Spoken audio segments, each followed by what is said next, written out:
Hello everyone, I'm Cody. And I'm Chantal. Welcome to Unit 10, Kimchi Drama. Many cultures all over the world have fermented foods of different kinds, of different vegetables, and we can definitely say kimchi is Korean. And internationally, the Hallyu wave and K-pop and it really spread into different countries and the exposure of kimchi as well. So when foreigners, when I was in America, I would hear kimchi, I think Korean. Almost every American does. Right. But recently, this topic has kind of come under, controversy when China applied for an ISO certification for their fermented vegetables called pao chai. I hope I'm saying that correctly. And it's their kind of version of kimchi in a way, which, because of some muddled terminology and the way pao chai translates in Chinese, it can literally mean kimchi in China or any fermented vegetable for that matter.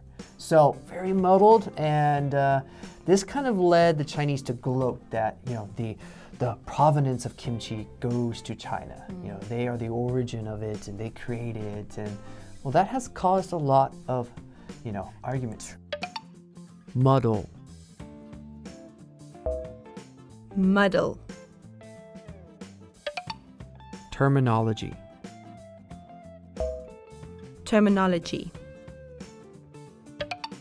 Gloat. Gloat. Provenance. Provenance. How often do you eat other foreign foods, perhaps? Oh, quite often. I love eating different foods. So, on a weekly basis, I might be cooking something Indian or, I'd cook something South African, or I'd go and eat somewhere and I'll eat Uzbek food or Korean food.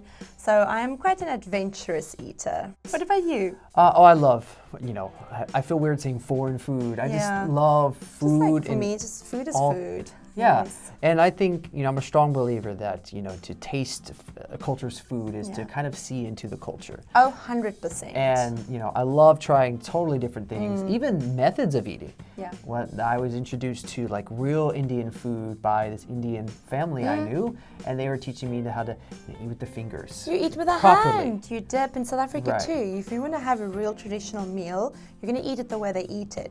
You squeeze that, we call it pap, but it's not rice, it's South African. You dip it in the meat and you eat it like this. That's how it's done. And now the language focus. For the first one, present perfect plus as plus present perfect.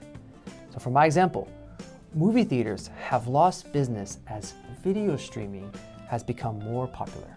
Okay, next up is no questions asked. For example, you can easily get refunds at that store. No questions asked. And that's it for the preview section. We'll see you on the review.